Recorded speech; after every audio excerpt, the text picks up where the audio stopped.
Hi friends, ಇವತ್ತು ನಾವು ಮಾಡ್ತಾ ಇರೋದು ಏನು ಅಂತ ನೋಡ್ತಾ ಇದ್ದೀರಾ. ಇವತ್ತು ನಮ್ಮ ಮನೆಯಲ್ಲಿ ಭಾನುವಾರದ ಬಾಡೂಟ ನಡೀತಾ ಇದೆ. ಹಾಗಾಗಿ ನಾವೆಲ್ಲ ಏನು ಮಾಡೋದು ಅಂತ ಯೋಚನೆ ಮಾಡ್ತಾಯಿದ್ದೋ. ಹಾಗಾಗಿ ನಮ್ಮ ಮನೆಗೆ ಬಂದಿರೋ ನನ್ನ ನಾದಿನಿ ಗೆಸ್ಟು ಅವಳು ಹೇಳಿದ್ದು ನನಗೆ ಚಿಕನ್ ಬಿರಿಯಾನಿ ಬೇಕು ಅಂತ. ಹಾಗೆ ನಮ್ಮ ಮಗಳು ಚಿಕನ್ ಗ್ರೇವಿ ಮಾಡು ಅಂತ ಹೇಳಿದ್ಲು. ಹಾಗಾಗಿ ಎರಡೂ ಮಾಡ್ತಾಯಿದ್ದೀವಿ. ಈ ವಿಡಿಯೋ ನೋಡ್ಕೊಂಡು ನೀವು ಕನ್ಫ್ಯೂಷನ್ ಆಗಿಬಿಡಿ, ಒಂದೊಂದಕ್ಕೆ ಯಾವ್ಯಾವ ಮಸಾಲೆ ಹಾಕಬೇಕು. ಇದು ನಾವು ಎರಡೂ ಅಟ್ ಅ ಟೈಮ್ ಮಾಡ್ತಾಯಿದ್ದೀವಿ. ಎರಡೂ ಇವತ್ತು ಭಾನುವಾರದ ಬಾಡೂಟ ನಮ್ಮ ಮನೇಲಿ ಫನ್ನಿಯಾಗಿ ನಡೀತಾ ಇದೆ. ಸೊ ಹಾಗಾಗಿ ನಾವು ಮಾಡ್ತಾಯಿದ್ದೀವಿ. ಈ ವಿಡಿಯೋ ನೋಡಿ ಕನ್ಫ್ಯೂಷನ್ ಆಗಿಬಿಡಿ, ಯಾವ್ಯಾವ ಏನೇನು ಹಾಕಬೇಕು ಅಂತ. ನಾನು ಇದನ್ನು ಬೇರೆ ನೀವು ಕಮೆಂಟಲ್ಲಿ ಯಾವ್ದು ಬೇಕು ಅಂತ ಕೇಳಿದರೆ ಸೊ ನಾನು ಹಾಗಾಗಿ ಮಾಡಿ ತೋರಿಸ್ತೀನಿ ನಿಮ್ಗೆ ಯಾವ್ದು ಬೇಕು ಅಂತ. ಸೊ ನೀವು ಕಮೆಂಟ್ ಮಾಡಿ ಯಾವ ಊಟ ಬೇಕು ಅಂತ ಹೇಳಿದರೆ ಆ ಊಟನ ನಾವು ಮಾಡಿ ತೋರಿಸ್ತೀವಿ. ಬಿರಿಯಾನಿ ಮತ್ತು ಚಿಕನ್ ಗ್ರೇವಿ ಹೇಗೆ ಮಾಡೋದು ಅಂತ ನೋಡ್ಕೊತಾ ಇರಿ. ಹಾಗಾಗಿ ಕನ್ಫ್ಯೂಷನ್ ಅಂತೂ ಆಗೇ ಆಗ್ತೀರಾ. ಈ ವಿಡಿಯೋ ನೋಡ್ಕೊಂಡು ನೀವು ಮಾಡೋಕ್ಕೋದ್ರೆ ನಿಜವಾಗ್ಲೂ ಕನ್ಫ್ಯೂಷನ್ ಆಯ್ತೀರಾ. ನೋಡಿ, ಇವಾಗ ಚಿಕನ್ ತೊಳ್ಕೊತಾ ಇದ್ದೀವಿ. ಬಿರಿಯಾನಿಗೆ ತೊಳ್ಕೊತಾ ಇದ್ದೀನಿ, ನೆಕ್ಸ್ಟ್ ಗ್ರೇವಿಗೆ ತೊಳ್ಕೊತೀನಿ. ನಮ್ಮ ಮನೇಲಿ ಒಂದು ಮುದ್ದಿನ ಮಗಳಿದ್ದಾಳೆ ನೋಡಿ, ನಮ್ಮ ಮುದ್ದಿನ ಮಗಳು ಚಿಕ್ಕು ಅಂತ. ನಮ್ಮ ಮುದ್ದಿನ ಮಗಳು ಚಿಕ್ಕು ಕಾಯ್ತಾ ಇದ್ದಾಳೆ ಯಾವಾಗ ಮಾಡ್ತೀವಿ ಏನು ಅಂತ. ಅವಳಿಗಾಗಿ ಬೇಗ ಮಾಡಬೇಕಾಗುತ್ತೆ. ಹಾಗಾಗಿ ನಾವು ಎರಡು ಕಡೆಯೂ ಒಲೆ ಹಚ್ಕೊಂಡು ಮಾಡ್ತಾಯಿದ್ದೀವಿ. ನೀವು ಕನ್ಫ್ಯೂಷನ್ ಅಂತೂ ಆಗ್ತೀರಾ. ನೋಡಿ, ಇವಾಗ ಬಿರಿಯಾನಿಗೆ ಒಗ್ಗರಣೆ ಹಾಕ್ತಾಯಿದ್ದೀನಿ. ಈಗ ಮಸಾಲೆ ಎಲ್ಲ ಹಾಕಿ ಒಗ್ಗರಣೆ ಮಾಡ್ತಾಯಿದ್ದೀನಿ. ನನ್ನ ಮಗಳಿಗೋಸ್ಕರ ಬೇಗ ಆಗಬೇಕಾಗಿದೆ. ಹಾಗಾಗಿ ಎರಡೂ ಅಟ್ ಅ ಟೈಮ್ ಮಾಡೋದ್ರಿಂದ ನಿಮಗೆ ಸ್ವಲ್ಪ ಕನ್ಫ್ಯೂಷನ್ಸ್ ಆಗುತ್ತೆ. ನಿಮಗೆ ಬಿರಿಯಾನಿ ಹೇಗೆ ಮಾಡೋದು ಅಂತ ಬೇಕಾ ಹೇಳಿ, ನಾನು ಅದನ್ನು ಮಾಡಿ ತೋರಿಸ್ತೀನಿ. ಇಲ್ಲ ಚಿಕನ್ ಗ್ರೇವಿ ಹೇಗೆ ಮಾಡೋದು ಅಂತ ಕೇಳ್ತೀರಾ, ಹಾಗಾಗಿ ಅದನ್ನು ಮಾಡೇ ತೋರಿಸ್ತೀನಿ. ಬಿರಿಯಾನಿಗೆ ನಾವು ಚಕ್ಕೆ, ಲವಂಗ, ಈರುಳ್ಳಿ, ಮಸಾಲೆ ಎಲೆ ಎಲ್ಲ ಹಾಕಿ ಚೆನ್ನಾಗಿ ಫ್ರೈ ಮಾಡ್ಕೊಂಡಿದ್ದೀವಿ. ಈ ಥರ ಕೆಂಪಾಳ ಈರುಳ್ಳಿ ಫ್ರೈ ಆಗಬೇಕು. ಈರುಳ್ಳಿ ಫ್ರೈ ಆದಮೇಲೆ ನೆಕ್ಸ್ಟು ಟೊಮೊಟೊ ಹಾಕಿ ಚೆನ್ನಾಗಿ ಅದನ್ನು ಫ್ರೈ ಮಾಡ್ಕೊತೀವಿ. ನೋಡಿ, ಟೊಮೊಟೊ ಹಾಕ್ತಾಯಿದ್ದೀನಿ. ನೋಡಿ, ಟೊಮೊಟೊ ಚೆನ್ನಾಗಿ ಫ್ರೈ ಆಗಬೇಕು. ಇದು ಏನಪ್ಪ ಬ್ಲರ್ ಅನ್ಕೋತೀರಾ, ನಾವು ಪಟ ಅಂತ ಅಡುಗೆ ಮಾಡ್ತಿದ್ದೀವಿ. ನೋಡಿ, ಹೀಗೆ ಚೆನ್ನಾಗಿ ಫ್ರೈ ಆಗಬೇಕು. ನೋಡಿ, ಇದು ಏನೋ ವೀಡಿಯೋ ಒಂಥರ ಆಗಿಬಿಟ್ಟಿದೆ. ಅದನ್ನು ಸರಿ ಮಾಡೋಕ್ಕೋಗಿ ನಮ್ಮ ಫೇಸ್ ಕೂಡ ಬಂದುಬಿಟ್ಟಿದೆ. ಈಗ ಪುದೀನ ಸೊಪ್ಪು ಹಾಕಿ ಚೆನ್ನಾಗಿ ಫ್ರೈ ಮಾಡ್ತಾಯಿದ್ದೀನಿ. ಎಲ್ಲ ಹಬೆ ಎಲ್ಲ ಹೊಡಿತಾ ಇದೆ ವೀಡಿಯೋಗೆ. ನಾವು ಮೊಬೈಲಿಂದ ಮಾಡೋದು ವೀಡಿಯೋ. ನೀವು ಕೂಡ ಹೀಗೆ ಮಾಡ್ಕೋಬೋದು. ಮೊಬೈಲೆಲ್ಲ ಹಾಳಾಗುತ್ತೆ, ಹಾಗಂತ ನೀವು ಟ್ರೈ ಮಾಡೋಕ್ಕೆ ಹೋಗಬೇಡಿ. ಒಂದು ತಿಂಗಳಿಗೆ ಒಂದೊಂದು ಮೊಬೈಲ್ ಇಸ್ಕೋಬೇಕಾಗುತ್ತೆ.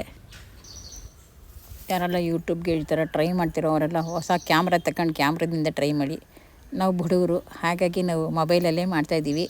ನೀವೆಲ್ಲ ಚೆನ್ನಾಗಿ ವೀಕ್ಷಣೆ ಮಾಡಿ ವ್ಯೂಸ್ ಆದರೆ ನಮಗೆ ಯೂಟ್ಯೂಬಿಂದ ಸ್ವಲ್ಪ ದುಡ್ಡು ಬರುತ್ತೆ.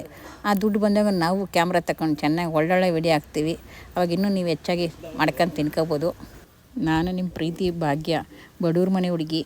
ಸ್ವಲ್ಪ ಕರುಣೆ ಇದ್ದು ನೀವು ಹೆಚ್ಚಾಗಿ ವೀಕ್ಷಣೆ ಮಾಡಿ, ಕಮೆಂಟ್ ಮಾಡಿ, ಶೇರ್ ಮಾಡಿ, ಲೈಕ್ ಮಾಡಿ. ಎಲ್ಲರಿಗೂ ಶೇರ್ ಮಾಡ್ತಾಯಿದ್ರೆ ಎಲ್ಲ ಚೆನ್ನಾಗಿ ನೋಡ್ತಾ ಇರ್ತಾರೆ. ವ್ಯೂಸ್ ಆದಷ್ಟು ಬೇಗ ನಮಗೂ ಸ್ವಲ್ಪ ದುಡ್ಡು ಬರುತ್ತೆ. ನಾನು 2 ವರ್ಷ ಆಯಿತು ಚಾನಲ್ ಓಪನ್ ಮಾಡಿ, ಅದು ಇನ್ನೂ ₹1 ಬಂದಿಲ್ಲ. ದಯವಿಟ್ಟು ಎಲ್ಲರೂ ನೋಡ್ತಾ ಇರ್ರಿ ಚಾನಲ್. ಆಗಾಗ ನಿಮ್ಮ ತಂಗಿ ಅಕ್ಕ ಅಂತ ನೋಡಿದ್ರೆ ಮಾತ್ರ ನಿಮ್ಮ ತಂಗಿ ಅಕ್ಕ ಉದ್ಧಾರ ಆಗೋದು. ಈಗ ನೋಡಿ, ಗ್ರೇವಿಗೆ ತೊಳ್ಕೊತಾ ಇದ್ದೀನಿ ಚಿಕನ್. ಇದು ಈ ಗ್ರೇವಿ ಇನ್ನೊಂದು ಕಡೆ ರೆಡಿ ಆಗ್ತಾಯಿದೆ. ಈ ಚಿಕನ್ ತೊಳೆದು ನೀರು ಸೋರು ಹಾಕ್ಕೊಡ್ತೀವಿ. ನೋಡಿ, ಈ ಥರ ನೀರು ಸ್ವಲ್ಪ ಸೋರು ಹಾಕಬೇಕು ಗ್ರೇವಿಗೆ. ಇದು ಬಿರಿಯಾನಿಗೆ. ನಿಜವಾಗ್ಲೂ ಕನ್ಫ್ಯೂಷನ್ ಮಾಡ್ಕೊತೀರಾ, ಬಟ್ ಇವತ್ತು ಕಾಮಿಡಿಯಾಗಿ ಎಲ್ಲ ಕನ್ಫ್ಯೂಷನಲ್ಲಿ ನಾವು ಮಾಡಿದ್ದೀವಿ.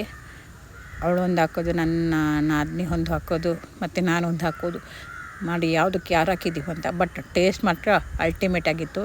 ಎಲ್ಲರೂ ಒಂದೇ ರೌಂಡಿಗೆ ಬ್ಯಾಟಿಂಗ್ ಫುಲ್ ಕಂಪ್ಲೀಟ್ ಆಗೋಯಿತು, ಫುಲ್ ಖಾಲಿ ಆಗೋಯಿತು. ನೋಡಿ, ಧನಿಯಾ ಪುಡಿ ಎಲ್ಲ ಹಾಕ್ಕೊಂಡು ಚೆನ್ನಾಗಿ ತಿರುಗಿಸ್ತಾಯಿದ್ದೆ. ನೋಡಿ, ಒಳ್ಳೆ ಕಲರ್ ಬರುತ್ತಲ್ಲ, ಹಾಗೆ ಒಳ್ಳೆ ಫ್ಲೇವರ್ ಕೂಡ ಇದೆಪ್ಪ, ತುಂಬ ಚೆನ್ನಾಗಿದೆ. ನಮ್ಮ ಮನೆಯಲ್ಲಿ ಚಿಕ್ಕು, ನಮ್ಮ ಮುದ್ದಿನ ಮಗಳು ಕಾಯ್ತಾ ಇದ್ಲು, ಭಾರಿ ಗಲಾಟೆ ಮಾಡ್ತಾಯಿದ್ಲು. ನಿಮ್ಗೆ ಆ ಸೌಂಡೆಲ್ಲ ಕೇಳ್ಸೋಕ್ಕಾಗ್ತಾಯಿಲ್ಲ. ನೋಡಿ, ಕಲರ್ ಕೂಡ ತುಂಬ ಚೆನ್ನಾಗಿ ಬಂದಿತ್ತು. ಇಲ್ಲಿ ಯಾವುದು ರುಬ್ಬಿ ಮಾಡಿಲ್ಲ, ಎಲ್ಲ ಪೌಡ್ರೇ ಹಾಕ್ಕೊಂಡಿರೋದು. ಏನೇನು ಪೌಡ್ರ್ ಹಾಕಿದ್ದೀವಿ ಅಂದರೆ ಚಿಕನ್ ಮಸಾಲ ಪೌಡ್ರು, ಅಂದರೆ ಬಿರಿಯಾನಿ ಮಸಾಲದು, ಚಿಕನ್ ಬಿರಿಯಾನಿ ಮಸಾಲ, ಧನಿಯಾ ಪೌಡ್ರು, ಒಣಗಿದ ಮೆಣಸಿನ್ಕಾಯಿ ಪೌಡ್ರು, ಮೆಣಸಿನ್ಕಾಯಿ ಪೌಡ್ರು, ಉಪ್ಪು, ಶುಂಠಿ ಬೆಳ್ಳುಳ್ಳಿ ಪೇಸ್ಟು, ಹಾಗೆ ಸ್ವಲ್ಪ ಜಾಸ್ತಿ ಈರುಳ್ಳಿ, ಟೊಮೊಟೊ, ಪುದೀನ ಸೊಪ್ಪು ಕೊತ್ತಂಬರಿ ಸೊಪ್ಪು ಎಲ್ಲ ಹಾಕಿ ಚೆನ್ನಾಗಿ ಫ್ರೈ ಮಾಡಿ ನೀರು ಹಾಕಿ ಚಿಕನ್ ಬಿರಿಯಾನಿ ರೆಡಿ ಆಗ್ತಾಯಿದೆ ನೋಡಿ. ನೀರು ಹಾಕ್ಕೊಳ್ಳಿ, 1 ಗ್ಲಾಸ್ ಅಕ್ಕಿಗೆ 2 ಗ್ಲಾಸ್ ನೀರು ಆ ಥರ ಹಾಕ್ಕೊಳ್ಳಿ. ಚೆನ್ನಾಗಿ ಉದ್ರಾಗಿ ಬರುತ್ತೆ. ತುಂಬ ಚೆನ್ನಾಗಿತ್ತು ನೋಡಿ. ಕಲರ್ ಎಷ್ಟು ಚೆನ್ನಾಗಿದೆ ನೋಡಿ, ತುಂಬ ಚೆನ್ನಾಗಿದೆ. ಅದು ನೀರು ಸ್ವಲ್ಪ ಕುದೀಲಿ. ಇವಾಗ ನೋಡಿ ಚಿಕನ್ ಕೂಡ ಸ್ವಲ್ಪ ಖಾರ ಎಲ್ಲ ಇಳ್ಕೊಂಡಿತ್ತೆ, ಆಗ್ಲಿಂದ ನಾವು ಮಾಡಿದ್ವಲ್ಲ. ಈಗೆಲ್ಲ ಸೊಪ್ಪೆಲ್ಲ ಹಾಕಿ ಕಟ್ ಮಾಡಿ ನೋಡೋಣ. ಇವಾಗ ಗ್ರೇವಿಗೆ ರೆಡಿ ಮಾಡ್ಕೊತಾ ಇದ್ದೀವಿ.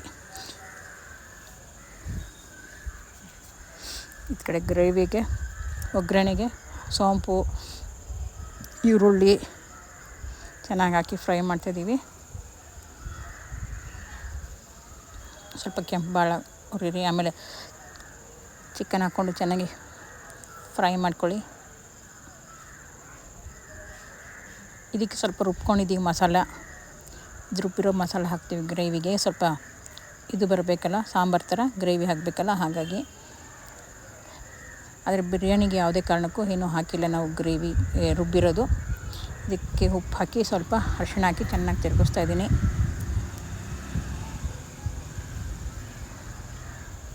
ಈಗ ರುಬ್ಬಿರೋ ಮಸಾಲ ಹಾಕ್ತೀವಿ.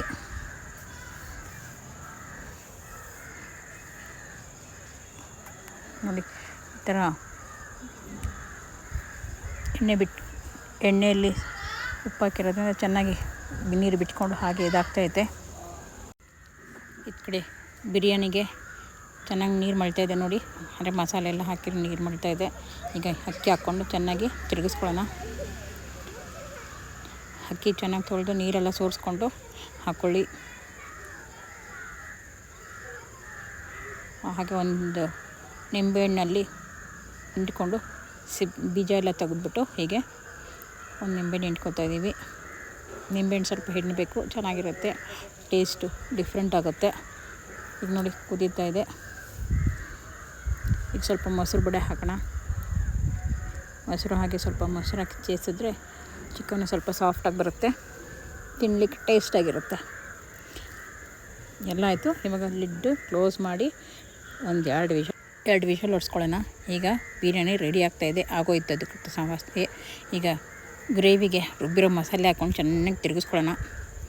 ಅದಕ್ಕೇನೇನು ರುಬ್ಬಿದ್ದೀವಿ ಅಂದರೆ ಚಕ್ಕೆ, ಲವಂಗ, ಶುಂಠಿ, ಬೆಳ್ಳುಳ್ಳಿ ಎಲ್ಲ ಹಾಕಿ, ಪುದೀನ ಸೊಪ್ಪು ಎಲ್ಲ ಹಾಕಿ ರುಬ್ಬಿದ್ದೀವಿ.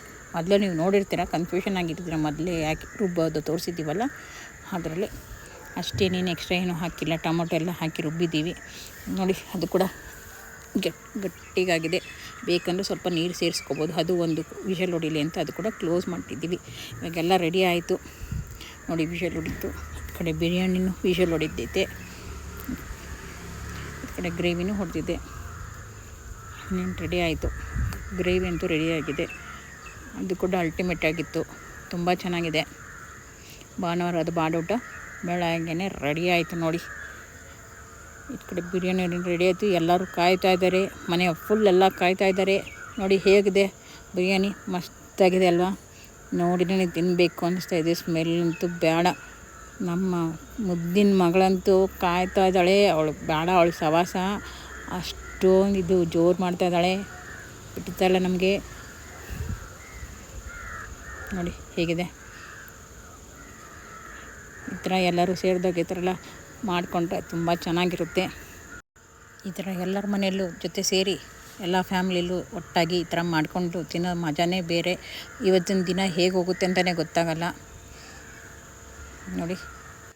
ಎಷ್ಟು ಚೆನ್ನಾಗಿ ಬಂದಿದೆ ನೋಡಿ ಬಿರಿಯಾನಿ, ಉದ್ರಾಗಿ. ಈ ಕಡೆ ಗ್ರೇವಿನೂ ಅಷ್ಟೇ ಚೆನ್ನಾಗಿ ಬಂದಿದೆ. ಚಿಕನ್ ಮಟನ್ನು ಎಲ್ಲ ಅಷ್ಟು ಚೆನ್ನಾಗಿ ಬೆಂದಿದೆ. ಮಾಂಸ ನೋಡಿ, ಗ್ರೇವಿ ಎಷ್ಟು ಗಟ್ಟಿಗಿದೆ. ನಾವು ಸ್ವಲ್ಪನೇ ನೀರು ಹಾಕಿದ್ದು, ಸಾಕು, ಜಾಸ್ತಿ ಬೇಡ ಅಂತ ಹಾಕಿ ಎಲ್ಲ ರೆಡಿ ಆಯಿತು. ಹಾಗೆ ಎಲ್ಲರೂ ರೆಡಿಯಾಗಿದ್ದಾರೆ ಬ್ಯಾಟಿಂಗೋಸ್ಕರ. ನೋಡಿ ಹೇಗಿದೆ, ಚೆನ್ನಾಗಿದೆ ಅಲ್ವಾ? ಬನ್ನಿ ನೀವು ಊಟ ಮಾಡೋಣ. ನಮ್ಮ ಜೊತೆಗೆ ನೀವು ಸೇರ್ಕೊಂಡ್ರೆ ಚೆನ್ನಾಗಿರುತ್ತೆ. ನೀವು ನಮ್ಮ ಅಕ್ಕ ತಂಗಿಯರು, ಅಣ್ಣ ತಮ್ಮಂದಿರು, ನೀವು ನಮ್ಮ ಮನೆಗೆ ಬಂದು ಈ ಥರ ಮಾಡಿಸ್ಕೊಂತೀನಿ, ಪರವಾಗಿಲ್ಲ, ತೊಂದರೆ ಎಲ್ಲ ಮಾಡ್ಕೊಡ್ತೀವಿ. ಇವ್ರು ನಮ್ಮ ನಾದಿನಿ, ನಮ್ಮ ಅತ್ತೆ, ನನ್ನ ಮಗ, ನಮ್ಮ ಮಾವ ಎಲ್ಲರೂ ಇದ್ದಾರೆ. ಇವ್ರು ನಮ್ಮ ಮಕ್ಕಳು ನೋಡಿ ಹೆಂಗಿದ್ದಾರೆ. ಇವತ್ತು ಭಾನುವಾರ ಹೇಗೋಯ್ತು ಅಂತಲೇ ಗೊತ್ತಾಗ್ತಾಯಿಲ್ಲ.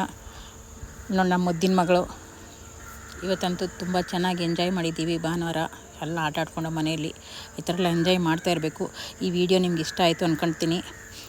ನಮ್ಮ ವಿಡಿಯೋ ಇಷ್ಟ ಆಗಿದರೆ ಲೈಕ್ ಮಾಡಿ, ಕಾಮೆಂಟ್ ಮಾಡಿ, ಶೇರ್ ಮಾಡಿ, ಹಾಗೆ ಬೆಲ್ ಬಟನ್ ಒತ್ತಿ ಸಬ್ಸ್ಕ್ರೈಬ್ ಮಾಡಿ. ಯಾರೆಲ್ಲ ನಮ್ಮ ವಿಡಿಯೋನ ವೀಕ್ಷಣೆ ಮಾಡಿ ಧನ್ಯವಾದಗಳು.